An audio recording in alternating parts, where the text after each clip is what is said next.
Ok, bien, entonces partamos con el ejercicio. Repito, vamos a utilizar aplicaciones de SVM y vamos a estar en la semana 11.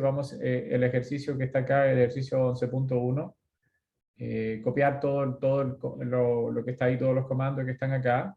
Es decir, acá entremos y copiar todo lo que está ahí. Bien. Y pegarlo en RStudio. Y la idea de esto es cómo tenemos que trabajar un conjunto de datos para utilizar el método SVM, digamos, que es dentro de los clasificadores uno de los más interesantes, digamos, de trabajar. ¿Ok? Entonces, eso, primera parte, copiar esto. Yo creo que el dataset que estamos utilizando, que se llama credit.csv, ya lo tienen, no necesitan, creo que, descargarlo. Vamos a resolver ojalá podamos resolver unos cuantos ejercicios con SVM, porque más o menos es como la misma, digamos, la misma forma de resolver que también utilizan otros clasificadores. La única diferencia acá es que cambiamos el comando acá, LM, qué sé yo, o GLM, o LDA, por el comando SVM. Y en realidad es casi las mismas cosas, salvo que las interpretaciones son un poquito distintas de cómo evaluarlo, etcétera, y cómo entenderlo. Ok, partamos entonces con el ejercicio. Yo voy a cambiar a RStudio y desaparezco de pantalla momentáneamente para poderlo trabajar mejor. Segundo, ya estamos en RStudio. Ya yo copié el conjunto de datos reales que se llama credit.csv y desaparezco por un ratito acá. Cualquier pregunta, ahí me dice. Bueno, el primer paso, evidentemente, tiene que tener el credit.csv en el directorio de trabajo. Ya yo lo tengo en el directorio de trabajo, si no, no funciona. Si lo tienen, tienen que cargarlo ya. Entonces, el directorio de trabajo y head. Nuevamente les recuerdo básicamente que aquí esto son información que tiene un banco de la historia de sus usuarios y básicamente tiene que decidir si le va a entregar, o sea, si es un buen sujeto de crédito o mal sujeto de créditos, y las clases entonces es binaria, se divide en good y bad. Es decir, aquí vamos a trabajar con una clasificación binaria, no multiclase o multietiqueta, sino simplemente binaria. En este caso, el Support Vector Machine me sirve para clasificar. Igual también me sirven los otros clasificadores, porque también el LDA o Linear Discriminant Analysis o también la regresión logística también me sirve. E incluso la regresión multinomial coincide en ese caso en la regresión logística. Es decir, también me sirve para la clasificación binaria. Por lo tanto, tengo una herramienta nueva que es el SVM para resolver mi problema. Bueno, la primera cosa es echar una mirada a los datos, que es lo que estoy haciendo ahora usando head.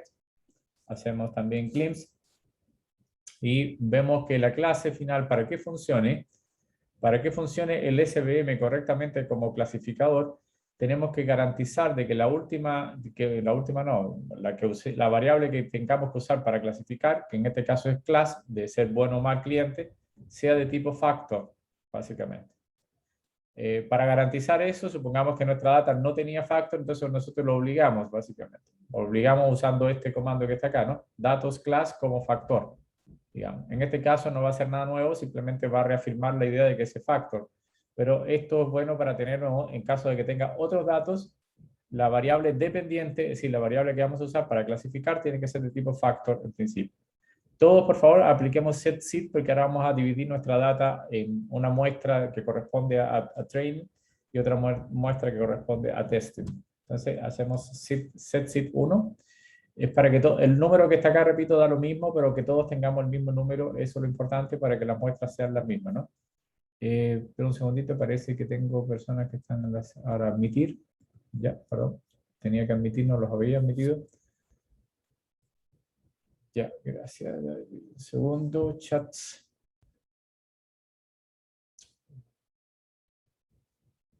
Ya, es que no había admitido varias personas. Ok, bien, entonces, como les decía, teníamos que garantizar de que sea casi importante eso, digamos, si ustedes quieren tomar notas, es importante porque puede ser que todo el problema que resuelvan no funcione simplemente porque pusieron que la clase, digamos, a clasificar, básicamente la variable dependiente no es de tipo factor, ¿ok? Es importante.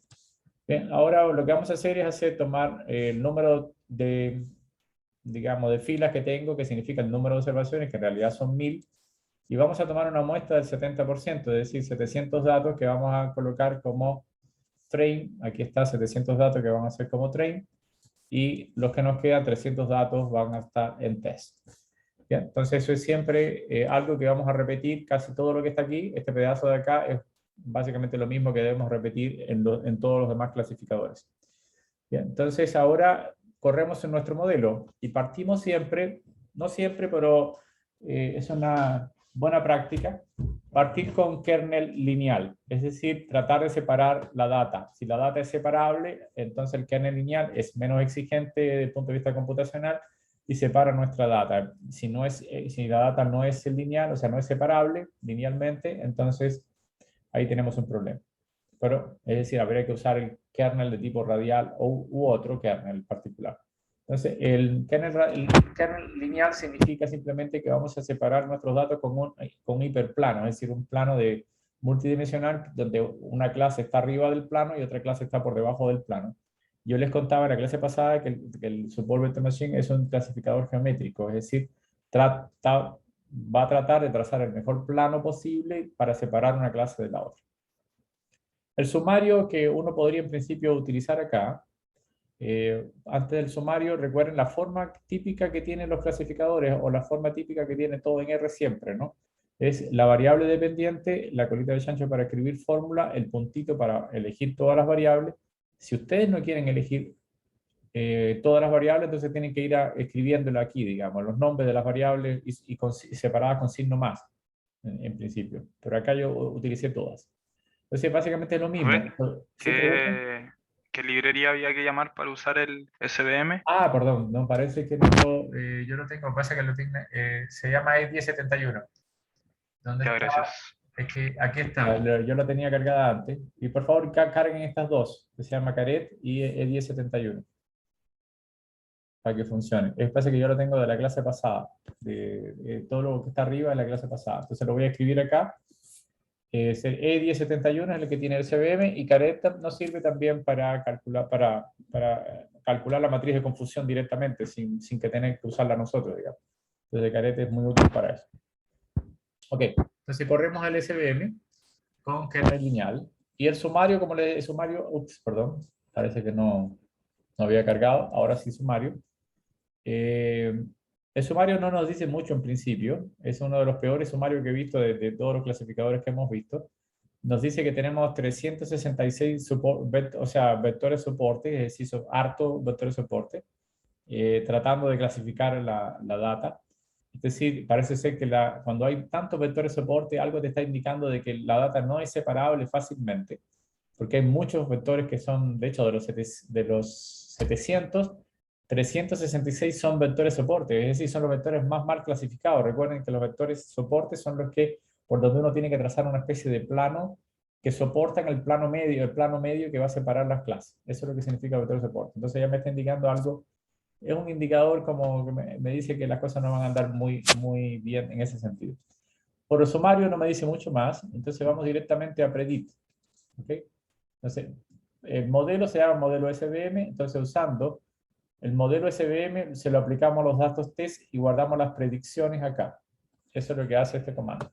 Y ahora hacemos una tabla. En principio, esta primera tabla nos sirve para calcular la exactitud del modelo, que dice cuántas veces el pred coincide con la clase. Recuerden que la última variable se llama clase. ¿Cuántas veces coincide dividido por el número total de datos que hay en los datos test? Entonces nos dicen que básicamente coincide en el 76% de los casos y en el 24% aproximadamente no coincide. Eso es lo que está diciendo acá. Pero uno podría decir ya, 76% es razonable, es una buena exactitud, pero estará bien el clasificador, será bueno en principio. Entonces, eso es algo que tenemos que considerar usando la tabla de confusión. Entonces, vemos la tabla de confusión y como les recuerdo, la tabla se lee verticalmente hacia abajo, básicamente, ¿no? Entonces, por ejemplo, la primera columna que está acá, que es la columna BAT, es la columna de la clase positiva. Es decir, para interpretar correctamente, la clase positiva acá es la BAT. ¿Okay? Nosotros sabemos que BAT es malo, pero para entender cómo funciona la clasificación, tengo dos clases. La clase BAT es la clase positiva y la clase GOOD es la clase negativa.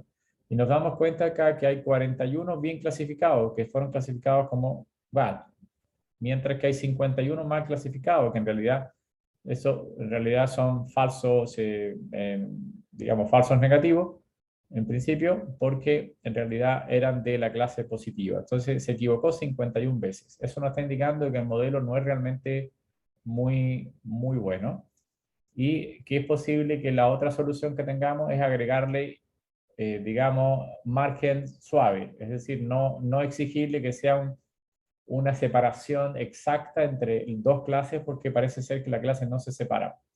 Entonces, ¿qué es lo que hacemos? Buscamos el mejor modelo utilizando tuning o sintonía. Aplicamos SVM sobre el class y toda la data, pero aquí claro, ahora damos un rango de una lista de costos. Yo les recuerdo que los costos pueden moverse en un rango que ustedes les den cualquiera, digamos. Entonces aquí enumeramos un conjunto de costos 1, 2, 3, 4, 5, 6, 7 costos, que significa que va a construir 7 modelos y le voy a pedir que me elija de los 7 modelos el mejor.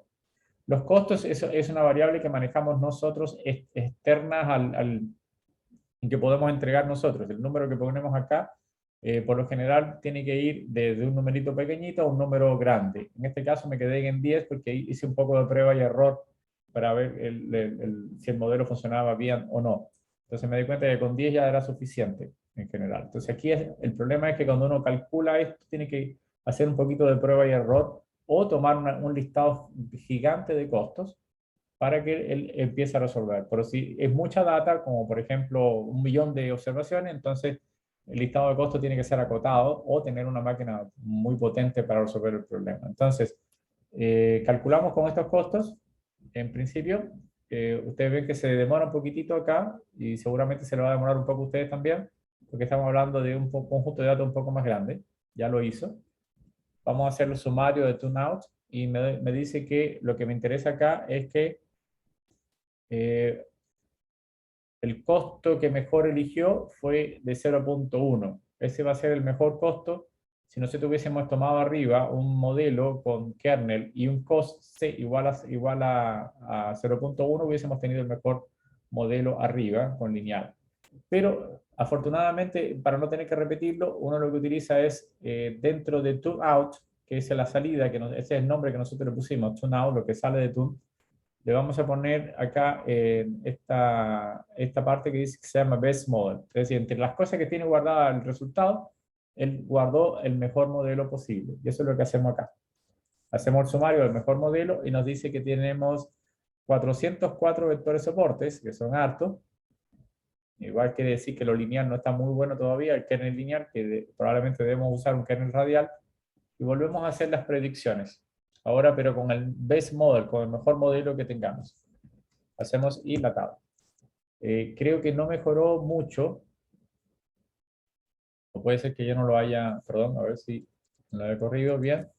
Exactamente no mejoró mucho. Sigo teniendo 55 malos clasificados. Eso significa que no me sirvió ni el kernel lineal, ni adicionalmente agregarle margen suave usando costos, digamos, o penalizando los errores.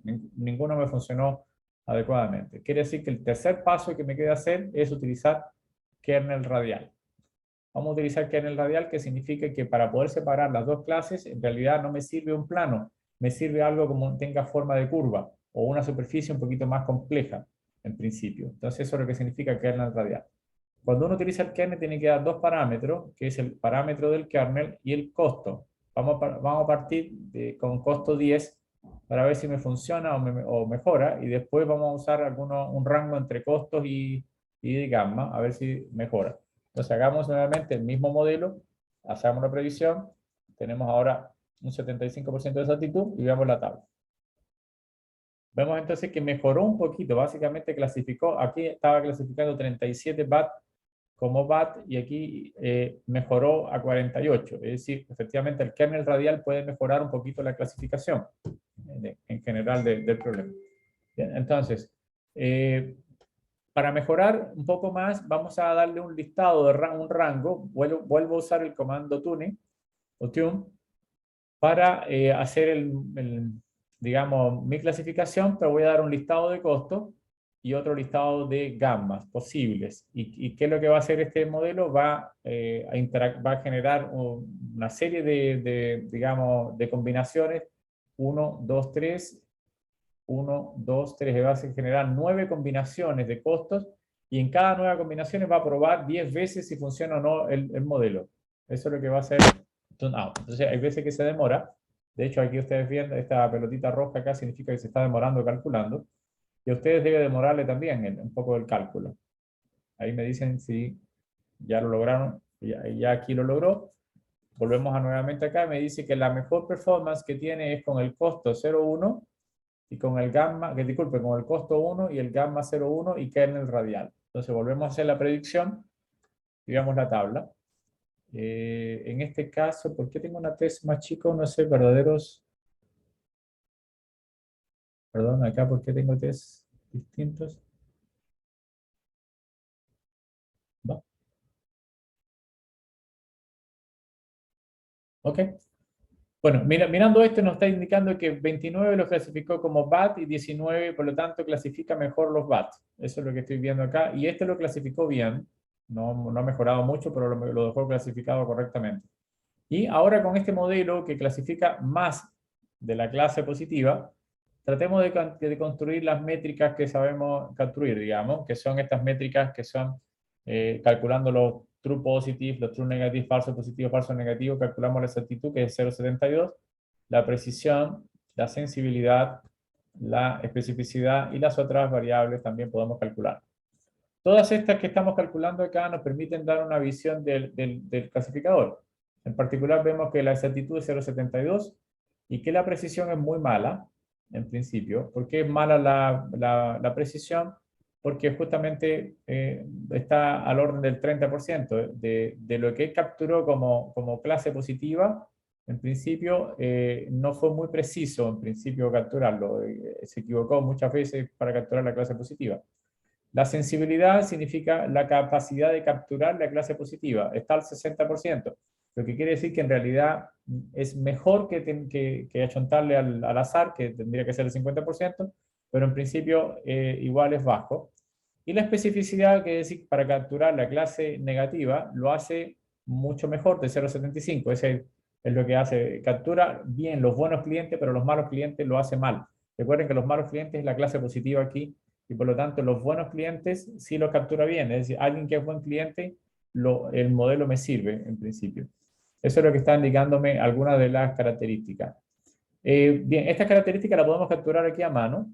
A mano significa casi manualmente, escribiendo las fórmulas directamente, o podemos trabajar con la matriz de confusión. Esa matriz de confusión, para que funcione, necesita tener básicamente caret instalado. Entonces hacemos esto y lo mismo, pero ahora nos los da directamente el modelo, y además nos da una serie de información adicional. Nos da el kappa, que es bajito, de 0,25, quiere decir que solamente un 14 o 15% o hasta un 25% de la data es confiable para clasificar la clase positiva. Nos dice que la accuracy es básicamente 72%, pero que se mueve entre 0,67 a 0,67 a 77, y nos da las mismas métricas calculadas, y además nos aclara que la clase positiva es el BAT, para que estar seguro de lo que estamos calculando. Entonces, eso es lo que nos da la matriz de confusión. ¿Ok? Entonces, esa es una forma de verificar el accionar de este clasificador. Entonces, a grandes rasgos, si uno quiere justificar el clasificador, decir qué es lo que ha hecho el clasificador, uno puede decir que esto no es un buen clasificador en general, tiene una exactitud que es razonable, pero lo razonable está porque puede clasificar muy bien la clase negativa, pero no muy bien la clase positiva. Eso se ve o se refleja en la sensitividad, es muy baja la sensibilidad. La sensibilidad es la sensibilidad que tiene el clasificador para capturar la clase positiva. Se captura muy mal la clase positiva, mientras que captura muy bien la clase negativa. Es decir, los buenos clientes los captura bien, del orden del 90%, lo hace muy bien. Y eso posiblemente es lo que influye en esa actitud. Está capturando muy bien una clase, pero no lo hace bien con la otra. ¿Ok? Entonces, a grandes rasgos, este no es un buen clasificador, para determinar malos clientes, pero relativamente bueno para capturar para clasificar buenos clientes. En eso es lo que uno tiene que justificar en general. Otra de las metodologías para poder identificar si es un buen o no clasificador se llama las curvas ROC, que está acá, y hay que capturarla usando la librería que está acá. Uno lo que necesita, observen acá que es la predicción usando el mejor modelo sobre los datos test, pero además le voy a agregar una cosa que se llama los valores de decisión. Es decir, cuando uno hace una predicción, uno predice la clase de un tipo o del otro. Ahora le estoy pidiendo que me dé adicionalmente los valores que utilizó para clasificar, en principio. En el caso de, por ejemplo, de los otros clasificadores, utiliza básicamente las probabilidades condicionales. Acá toma valores de distancia respecto a la superficie de decisión. Eso es lo que toma los valores de decisión para tomar la decisión de un caso y del otro. Entonces, eso, por favor, en el caso de Support Vector Machine, esto cambia un poquito. Vean que nosotros lo hemos aplicado en los otros clasificadores y esto cambia un poquito en el caso de Support Vector Machine. Hay que agregarle que, como repito, es un clasificador geométrico que incluya los valores de decisión cuando hacemos la predicción. Si no, no lo hace, si no le ponemos esta opción. ¿Okay? Entonces hacemos esto, hagamos la gráfica y hacemos el plot. Entonces vemos la gráfica y podemos incluso capturar el área bajo la curva, el AUC, el área bajo la curva, que nos da el orden de 0,78. Entonces lo que vemos acá es que es un clasificador que es sensible al umbral, porque a medida que se va moviendo, acá se dobla muy rápidamente. Lo correcto o lo mejor es que este clasificador siga subiendo pegado a esta línea y que no se doble tan rápidamente. Cuando se doble muy rápidamente significa que a nosotros básicamente al cambiar el umbral, es decir, a ir disminuyendo el umbral a medida que vamos o las exigencias para capturar la clase negativa, la clase positiva, empiezan a entrar falsos positivos dentro de mi digamos, de mi muestra de manera muy rápida. ¿Por qué? Porque básicamente el clasificador es altamente sensible a nuestro umbral. Es decir, con una sensibilidad del orden de 0.3 y algo, acá literalmente empezó a doblarse y aquí a especificidad empezó a entrar, digamos, muchos datos de la clase negativa. O sea, muchos buenos clientes entraron dentro de los bad clientes una vez que disminuimos las exigencias o el umbral en el caso digamos, del clasificador en general. Entonces, repito, es un clasificador que a grandes rasgos no es bueno para resolver el problema y solamente sirve para la clase, digamos, negativa o buenos clientes. Uno de los posibles problemas es que no esté balanceado la data, es decir, que haya más de una clase que de otra. Entonces eso lo podemos comprobar acá usando proportion table.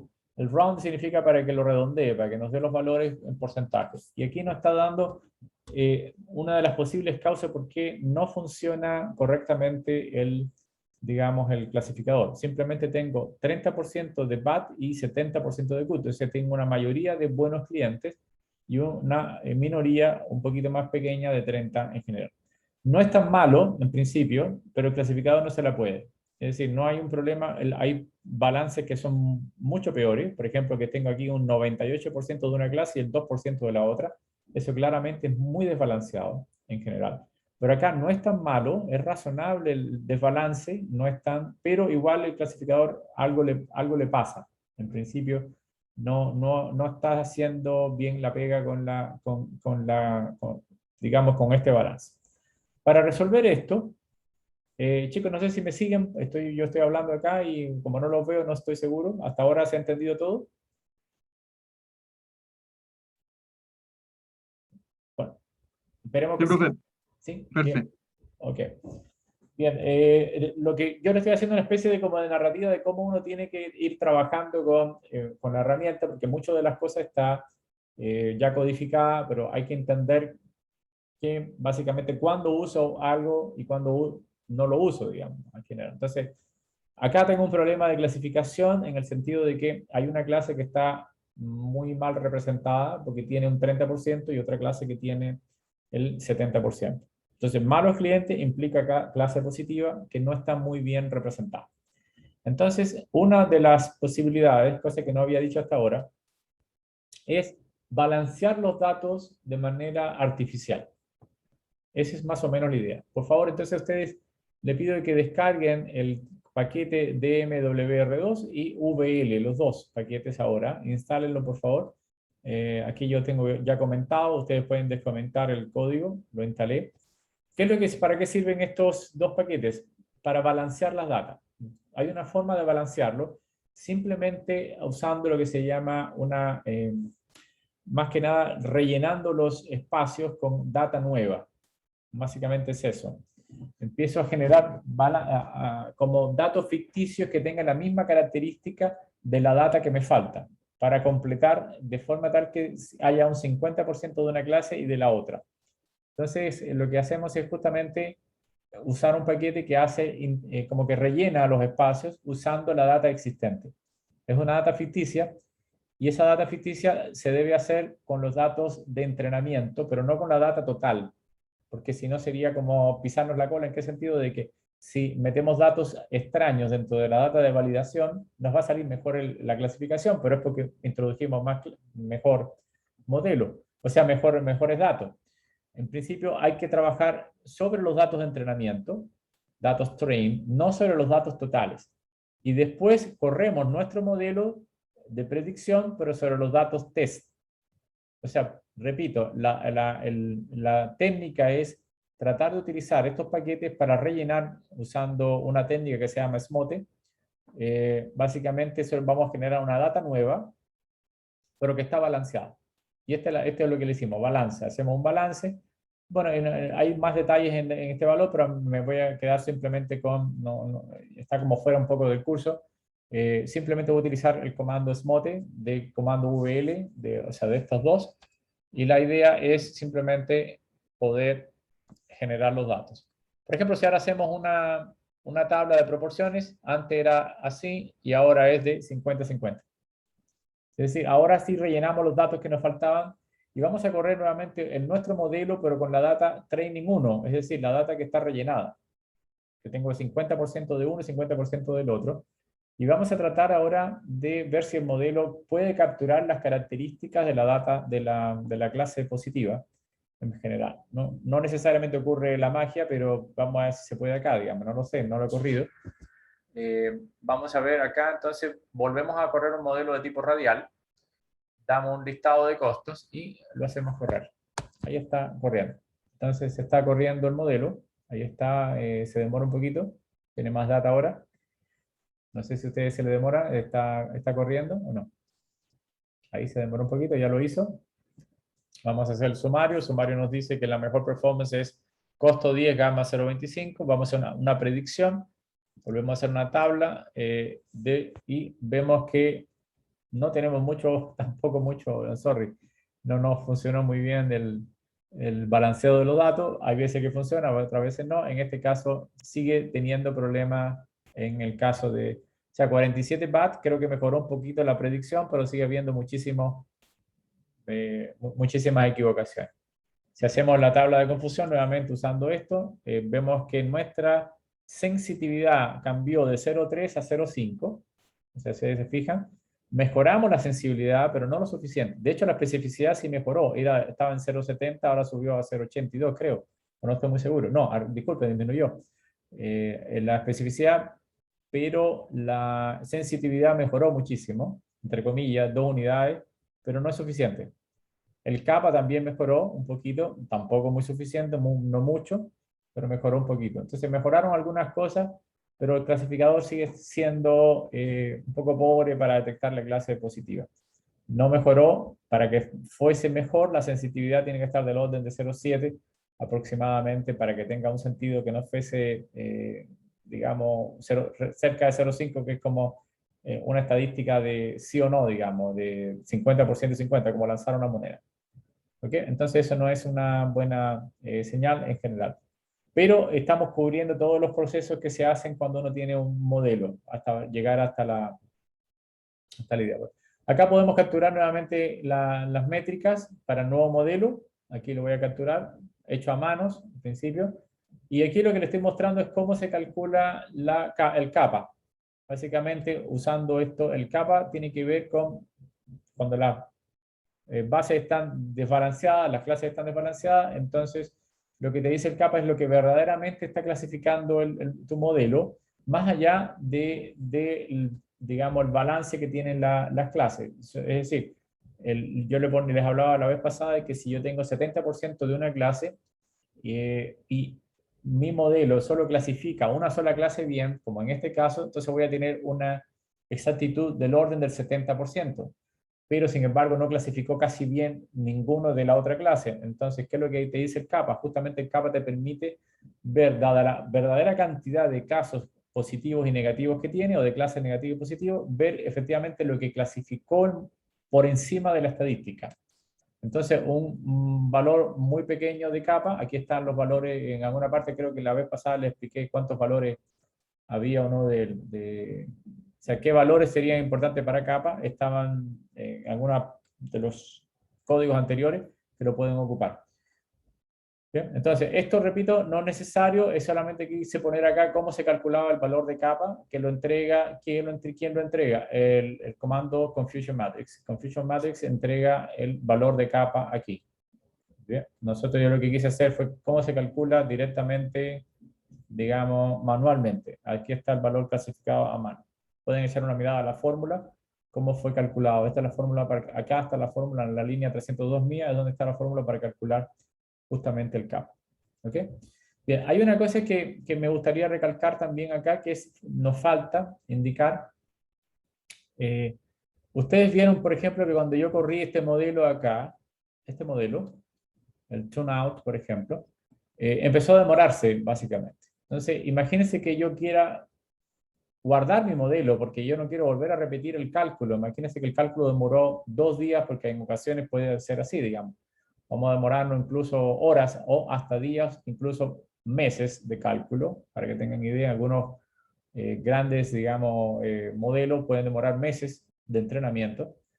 Y sería muy malo, terrible, que tengamos que, cada vez que querramos correr un problema con una data, tengamos que volver a correr el modelo y volver a entrenarlo. Entrenar el modelo significa hallar los parámetros del modelo.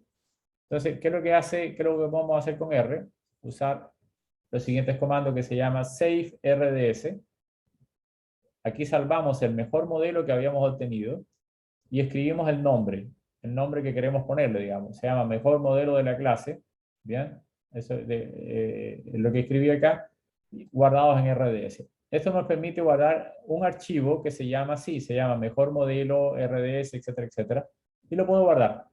Pueden guardar ustedes, aquí lo puedo guardar, yo lo hice, lo guardé. ¿Y qué es lo que debo hacer ahora? Este modelo ya está guardado, está entrenado, no necesito hacer más. Cuando yo quiera partir la clase nuevamente en la vez, entonces yo simplemente ahora lo que hago es cargarlo. El modelo, cargo el modelo. O sea, read RDB, ¿qué archivo que hay que leer? El mejor modelo de la clase en principio dataset. Eso es lo que voy a calcular.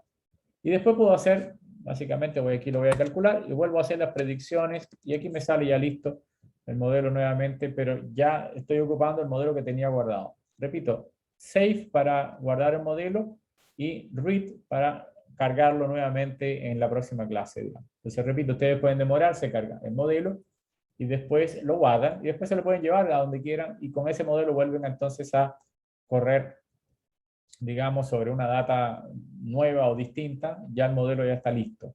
¿Ok? ¿Se entendió cómo funciona? Bien, entonces a grandes rasgos, primer paso es tomar la data, limpiarla. Segundo paso, limpiarla puede ser simplemente eliminar los NA o cambiar una clase por otra, es decir, garantizar de que la variable dependiente sea una variable de tipo factor para poder hacer la clasificación. Eso significa limpiarla. Después divido mis datos en test y training usando algún tipo de proporción. 70-30 es lo más habitual, pero puede ser 80-20 o otro. Después que ya tengo dividido, corro mi modelo con los datos training y después valido el modelo con los datos testing. Utilizo en caso de SVM, utilizo distintas posibilidades. Uno es usar el kernel lineal, después el kernel lineal con costo, después el kernel radial, después el kernel radial con costo. Y esas son las posibilidades.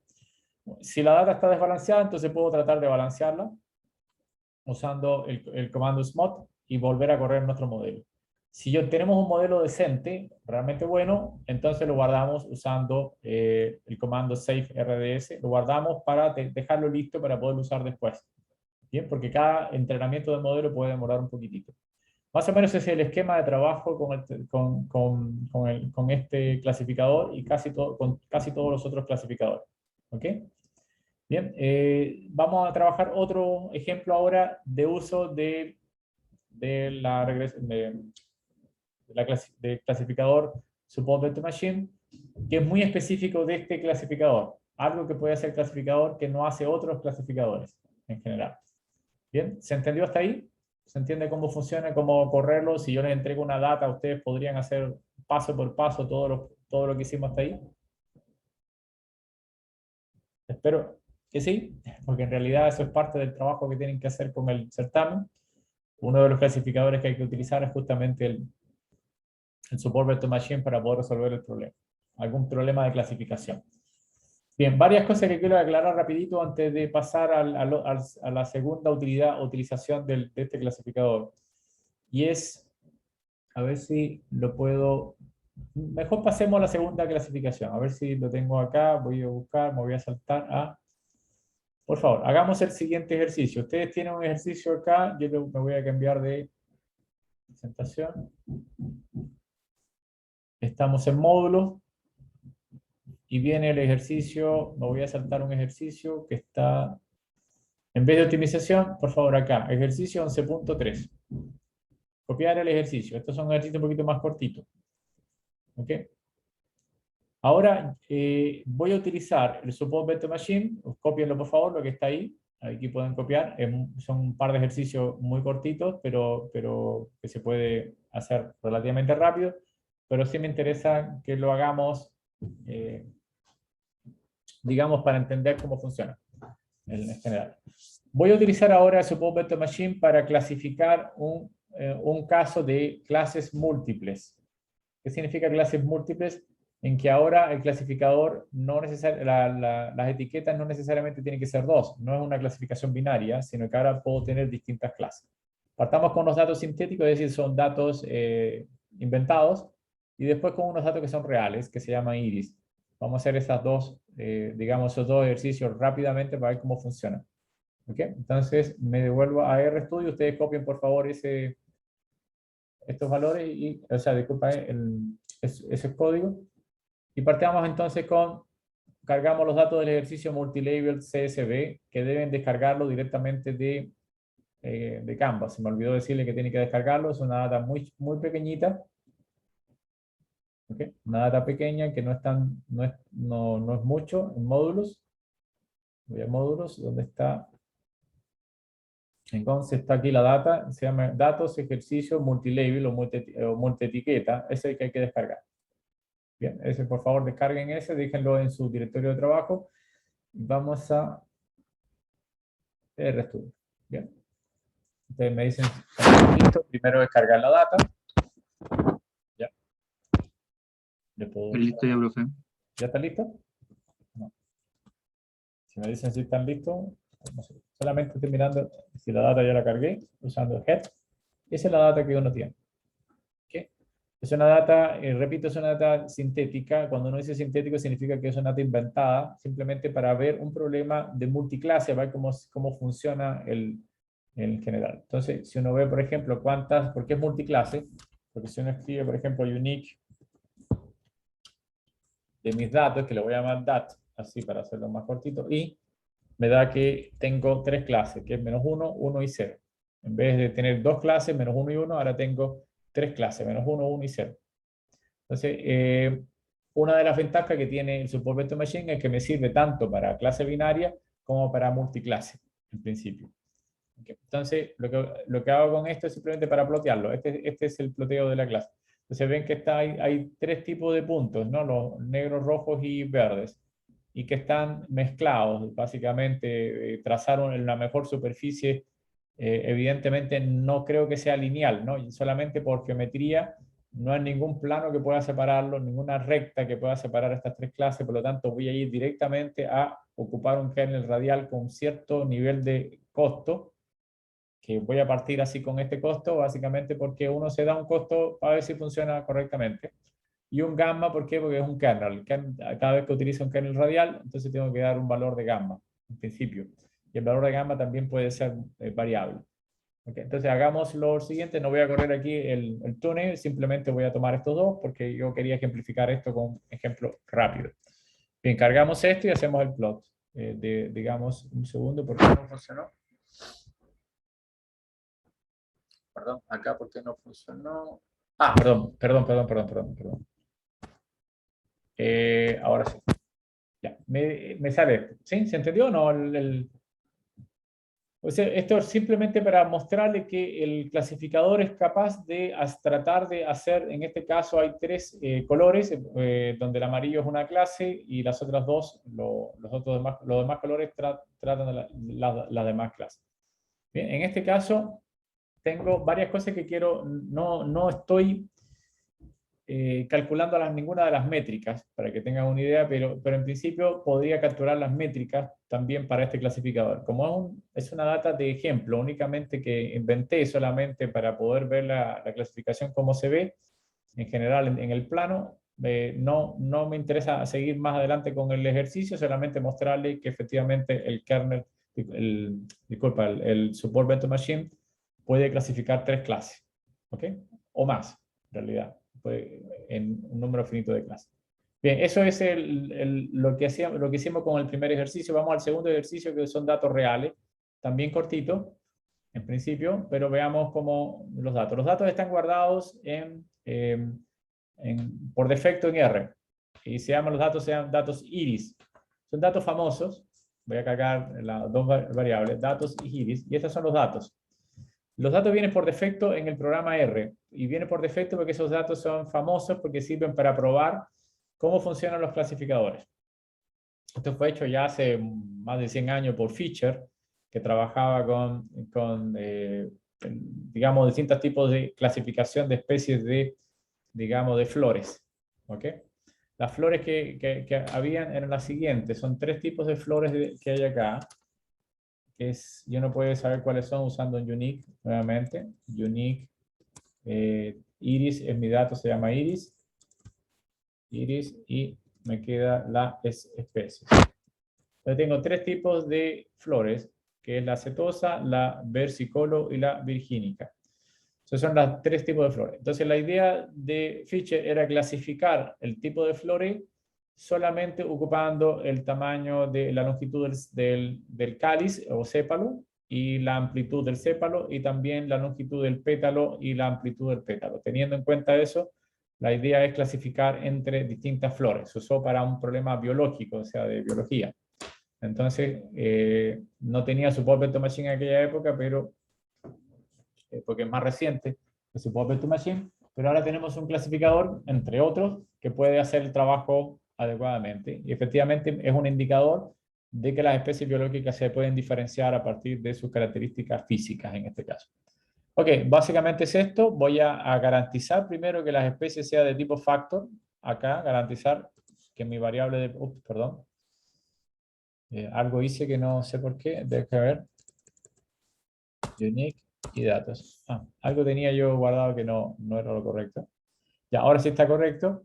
Y voy a correr nuevamente un SVM. Voy a partir con un kernel lineal. Ya que no sé cómo están distribuidos, voy a pensar en que se pueden separar linealmente. Y vamos a hacer la predicción, hacer una tabla, y aquí tengo la tabla. Observen que esta es la tabla de confusión, que es bastante bien clasificado. Es decir, no se equivocó nunca para clasificar la cetosa. De las 50 las clasificó como cetosa sin ningún problema. Muy bien. El versículo lo hizo 46 veces, lo clasificó como bien, como versicolor. Y Virgínica se equivocó en 4. Aquí se equivocó en 1 y lo hizo bien en 49. Quiere decir que versicolor y Virgínica tienen algunas flores parecidas en cuanto a los tamaños del pétalo y cáliz en general, pero la cetosa la clasificó muy bien. Uno puede ahora ver matriz de confusión, y aquí tenemos la matriz de la sensibilidad, es decir, para clasificar la cetosa tiene sensibilidad 1, lo hace perfecto. Mientras que para las otras dos se equivoca un poco, pero lo hace bastante bien, 92% y 98%. ¿Okay? Eso es lo que dice. Para clasificar lo que no es setosa, la especificidad lo hace muy bien, y para clasificar lo que es versículo lo hacen muy bien con 99%. En general, este es un muy buen clasificador, es extraordinariamente bueno el clasificador. En la práctica nunca tenemos algo tan bueno. Esto es porque la data, a pesar de ser real, es una data de alguna manera preparada. ¿Ok? Entonces ese es muy buen clasificador con muy buenas líneas. Una cosa que quiero aclarar, porque algunas preguntas que me han enviado por correo, es ¿por qué no se puede utilizar acá, por ejemplo, las fórmulas, estas fórmulas que están acá arriba, acá? Por ejemplo, acá yo utilizo el true positive, true negative, qué sé yo. Estas fórmulas no lo utilizo y voy directamente a usar simplemente la matriz de confusión, que fue lo que hice aquí debajo. ¿Dónde está? Me perdí ahora. Acá. Fui directamente a utilizar la matriz de confusión que nos entrega Caret.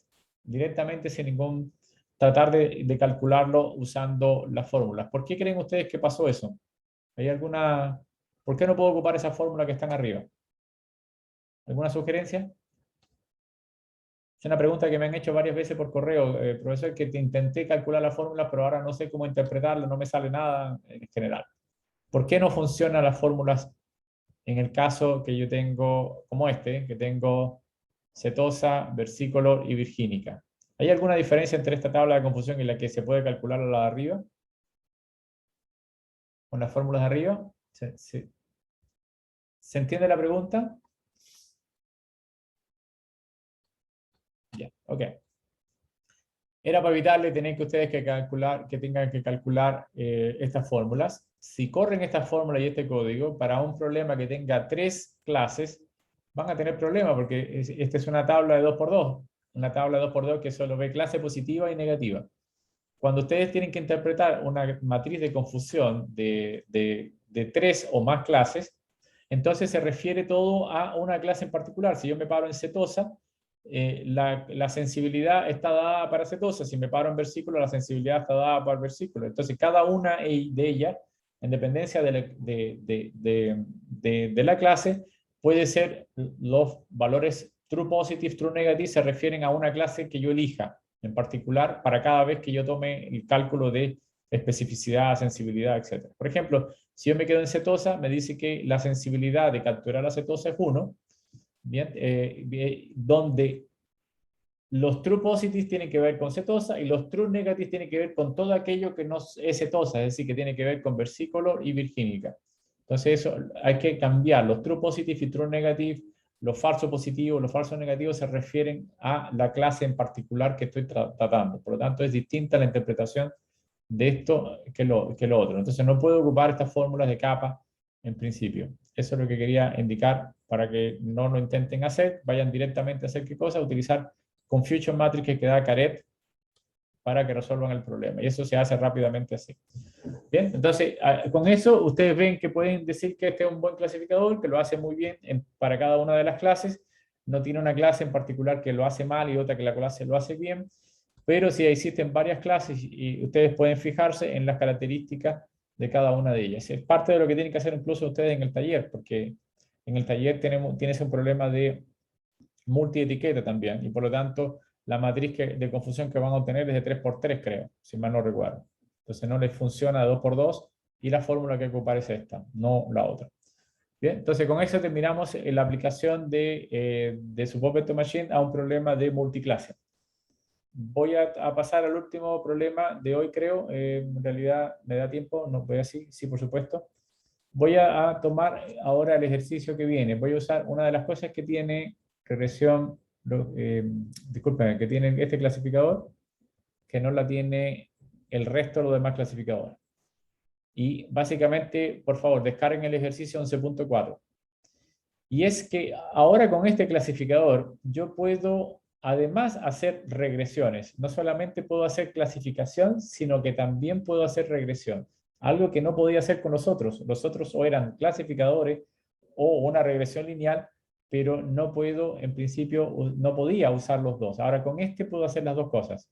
Esa es una gran ventaja que tiene, digamos, su Puppet Machine. Por favor, copiar esto y copiar el ejercicio. Aquí hay 2 ejercicios, uno con datos sintéticos y otro con datos reales que corresponden a los casos de COVID, digamos, en Chile.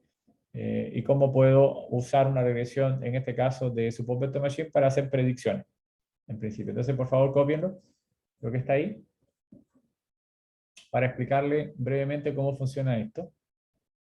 Y lo sencillo que es pasar de un caso a otro, en general.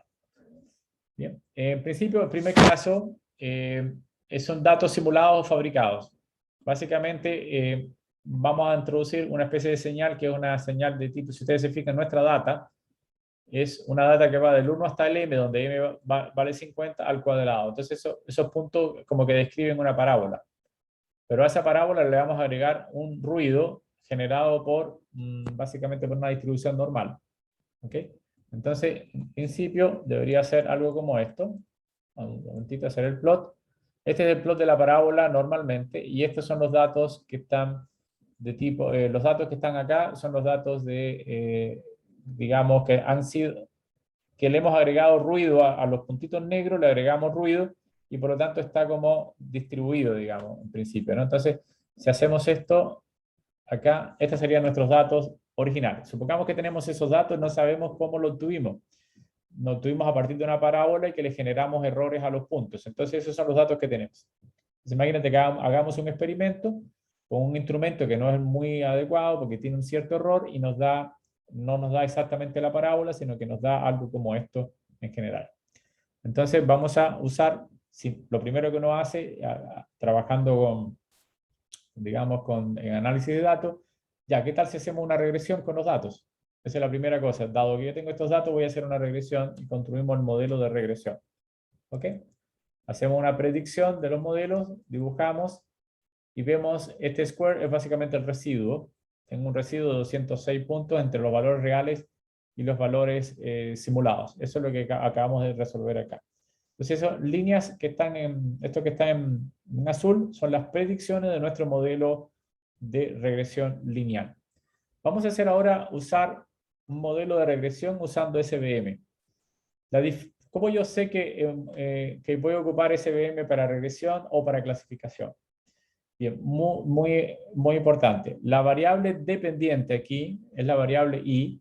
Si ustedes se fijan, la variable i, la variable dependiente, es una variable, por ejemplo, ¿dónde están los datos? ¿Dónde perdí los datos? ¿Dónde estamos? La data que se generó, la data, ¿dónde está? Aquí está el data frames, head de datos, ¿no? Estos son mis datos. Este es mi variable independiente y este es mi variable dependiente. Es una variable numérica. Por lo tanto, si yo voy a utilizar Support Vector Machine, yo le aclaraba que para usarlo como clasificación, tengo que indicar o digamos, forzar a que mi variable dependiente sea sea de tipo factor. Recuerden que en el ejercicio anterior obligamos a la variable a ser factor y colocábamos as factor para poderlo hacer. Bien, ahora simplemente dejamos la variable numérica y ¿qué es lo que es el comando? Es inteligente en el sentido de que si yo le paso una variable numérica, él va a entender que lo que le estoy pidiendo es una regresión en lugar de una clasificación. Por lo tanto, cuidarse por favor, si ustedes tienen un problema de clasificación, convertir la variable dependiente a factor para que SVM entienda que tiene que hacer una clasificación. Si no lo hacen y la dejan numérica, entonces el SVM va a hacer una regresión, en principio. ¿Ok? Entonces, ¿qué hacemos acá? Corremos nuestro modelo SVM, pero usamos SVM en función de la X, que es la única variable que hay, sobre nuestros datos, y que se corre el modelo. Y no aclaramos que i es una variable de tipo, no es una variable de tipo factor, si no hubiese hecho una clasificación. Y de hecho hubiese sido terrible porque hubiese tenido que hacer una clasificación con muchísimas etiquetas, porque la variable tiene muchísimos valores. ¿Ok? Entonces hacemos la predicción ahora usando predict, usando el modelo SVM sobre los datos y guardamos la predicción acá. ¿Ok? Y ahora dibujamos nuestros puntos y veamos que esos puntos que están en rojo son los puntos que predijo la regresión de tipo SVM y ustedes ven que es mucho mejor que la... Y eso se puede ver usando el square. Ahora el square es de 113, este es el residuo total de la resta que hay entre los valores estimados y los valores observados, comparativamente con el residuo que teníamos antes, que era ¿cuánto el residuo? Me perdí. Me perdí, no sé cuánto es el residuo. 206 es el residuo que había antes. Ahora tengo un residuo mucho más pequeño porque efectivamente lo hizo mejor. Pero quizás podemos incluso mejorarlo usando un mejor clasificador, usando Tune. Entonces, usando Tune, y aclaremos ahora que el costo, voy a generar un costo grande desde 2 hasta 9, y voy a generar una secuencia desde 0 hasta 0,2 hasta 0,01. En lugar aquí de gamma, debo escribir otro que se llama epsilon. En caso de una regresión se utiliza epsilon para el kernel, ¿no? Entonces, trazamos acá esto y generamos acá, se demora un poquitito porque estoy pidiendo muchos modelos a generar para que genere el mejor modelo. Voy a generar ahora y voy a generar los puntos ahora. Ustedes fíjense que ahora que lo que está en verde es ahora la nueva predicción. Y la nueva predicción es mucho mejor en algunos casos al principio que la otra. Y eso lo podemos comprobar calculando, por ejemplo, el square, y nos da del orden de 104. Antes era 113, lo mejoramos un poquitito a 104. Vamos disminuyendo el residuo en principio. ¿Okay? ¿Se entendió cómo funciona la regresión? Es casi lo mismo que clasificación. La única cosa que debo cuidarme es que la variable dependiente sea continua. No debe ser factor, porque si no sería una clasificación. Bien. Por favor, para aplicar nuevamente la regresión a un caso real ahora, vamos a bajar los casos de esta data que está en Canvas, que se llaman los casos hasta el 12/11/2020. ¿Bien? Es decir, hasta el año pasado, justamente cerca de esta fecha, pero por el año pasado, hace un año ya de estos casos. Podemos bajar la data nueva, probablemente puede ser parte de la tarea, bajar la data nueva y correr algo como esto y hacer una predicción, pero hagámoslo con esta data. Por favor, me dicen cuando ya tienen la data descargada para correrlo. Lo que vamos a hacer es simplemente ver la curva de tendencia y tratar de ajustar la curva a un modelo de Support Vector Machine con regresión, y una vez que tengamos un modelo, predecir qué va a pasar en los días que vienen. Ese más o menos es la idea. Podemos hacerlo justo a ver si efectivamente estamos en una nueva ola o no ahora con los datos nuevos. No alcancé a bajar los datos nuevos, ustedes pueden bajarlos si se bajan fácilmente del Ministerio de Salud y correr un modelo como este con la data nueva. Bien. Ok, aquí estos son los datos. Los datos son muy sencillos, son del día 1 de que ocurrió la pandemia en adelante, y aquí van los casos totales que ocurren en Chile, digamos, cómo ha ido ocurriendo. Aquí podemos hacer una gráfica. Más o menos sería, estos son los casos de la primera ola que hubo al principio, digamos, en el año pasado, parece ser, que teníamos toda esta curva que pasaba acá, ¿no? Es más o menos lo que ocurrió en los primeros 11 meses de pandemia. Eso es lo que ocurrió más o menos. Podemos hacer un librería plotting para ir moviéndonos qué pasa con cada día un poco más interactivo, mirando qué pasa. Un día que hubo estos 6.938 casos, probablemente estemos entrando en una ola parecida ahora, no sé cuántos casos hubo hoy, tendría que verlo, pero probablemente debe haber una especie de pic nuevamente. Ok, vamos a correr un modelo entonces SVM con los casos que tenemos. Recuerden que hay dos variables, casos es la variable, que en este caso es un entero, no es una variable factor, y días es también una variable entera. Y con eso podemos correr SVM de esta manera. Y tratamos de hacer la predicción. Ahora graficamos con la predicción incluida. Y los puntitos en rojo son los casos reales, y la línea esta es una línea que trata digamos, de ajustarse. Hay algún pequeño problemita, en principio acá, que no llega hasta arriba, pero en principio trata de ajustarse lo mejor posible en nuestra regresión, digamos, al valor.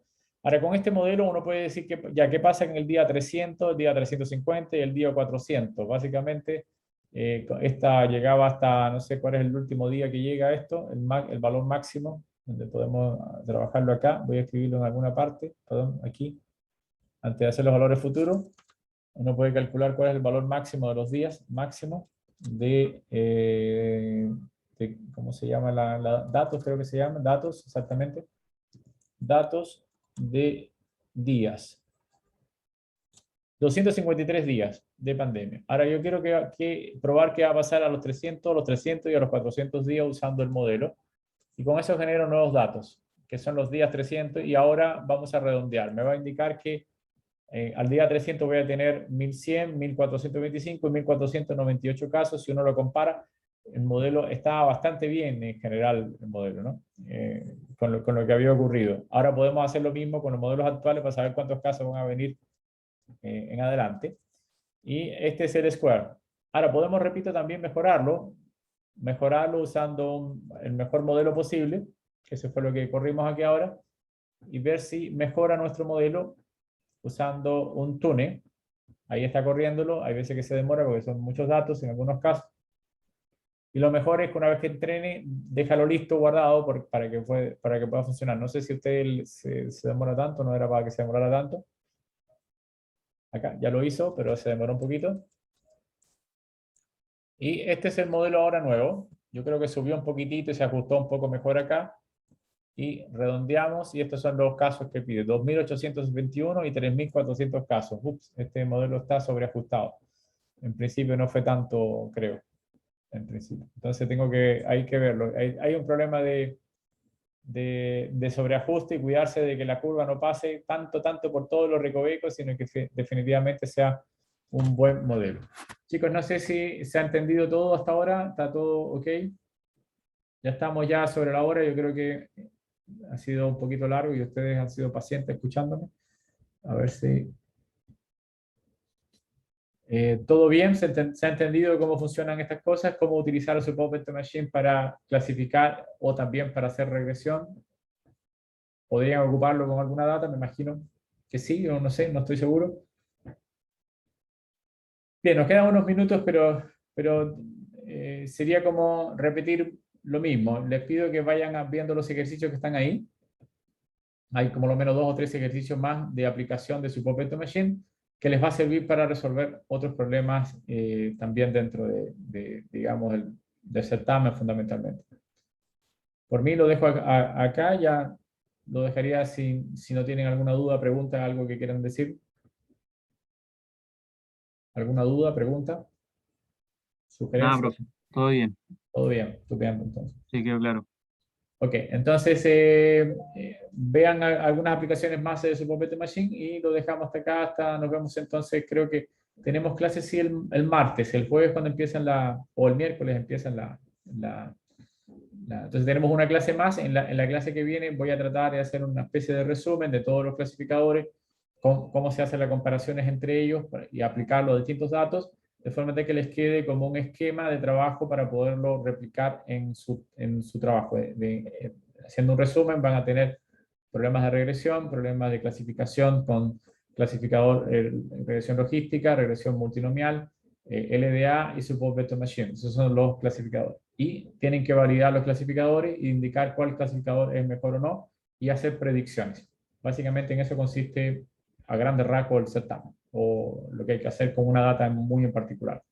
En eso consiste así como ultra simplificado el tema de análisis de datos. Bien, entonces nos vemos en la próxima clase, chicos. Hagan, profe. Chao. Chao, chao. Que esté bien.